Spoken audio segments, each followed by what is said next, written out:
Ravan versus जुमला boy.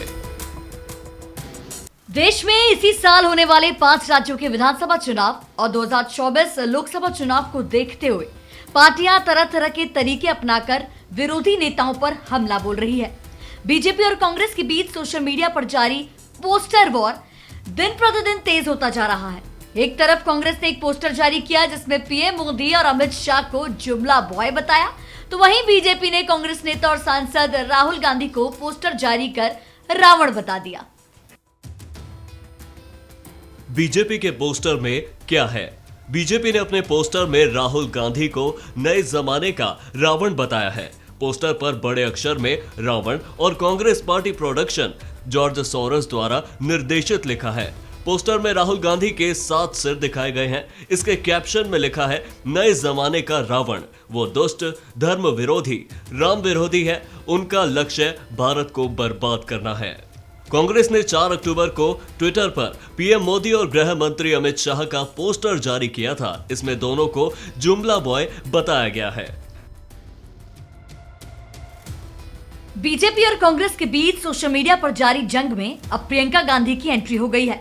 उन्होंने BJP द्वारा राहुल गांधी को रावण बताए जाने पर तीखी प्रतिक्रिया व्यक्त की है। बीजेपी पर भड़ास निकालते हुए प्रियंका गांधी ने पूछा कि क्या नरेंद्र मोदी अपने वादों की तरह कस्में भी भूल गए हैं। पीएम मोदी पर तंज कसते हुए प्रियंका गांधी ने अपने सोशल मीडिया पोस्ट में लिखा, नरेंद्र मोदी जी और जेपी नड्डा जी, आप राजनीति और बहस मुहावसे को गिरावट की कौन सी मंजिल तक ले जाना चाहते हैं? आपकी पार्टी के आधिकारिक ट्विटर हैंडल से जो हिंसक और उकसाऊ ट्वीट किए जा रहे हैं, क्या उसमें आपकी सहमति है? ज्यादा समय नहीं बीता है, आपने शुचिता की कसम खाई थी, क्या वादों की तरह कस्में भी भूल गए?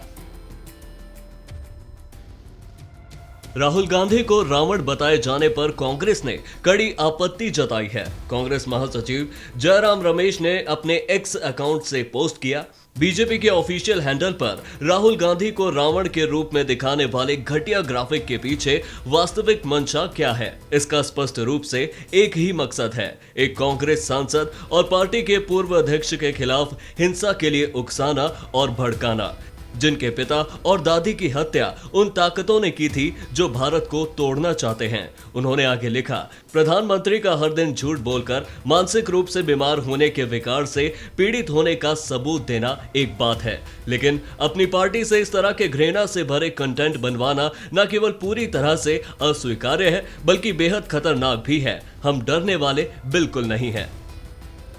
वहीं भारतीय युवा कांग्रेस अध्यक्ष श्रीनिवास बीवी ने ट्विटर पर पीएम मोदी को मुदानव दिखाते हुए पोस्टर जारी किया। इसका शीर्षक है, हिंदुस्तान खतरे में, मुदानव भ्रष्ट जुमलेबाज पार्टी प्रोडक्शन परम मित्र अडानी निर्देशित।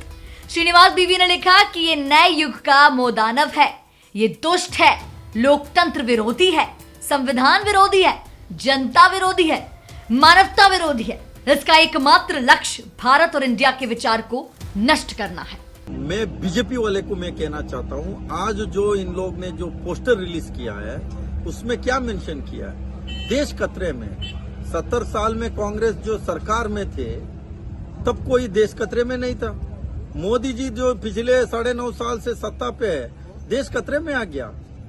जो असली खतरे में इस देश का युवा खतरे में है, सबसे ज्यादा बेरोजगारी, जो सबसे ज्यादा जो खतरे में है इस देश का किसान खतरे में है, सबसे ज्यादा कोई खतरे में इस देश का महिला खतरे में है, कोई इस देश का गरीब मजदूर सभी वर्ग सभी समाज खतरे में है।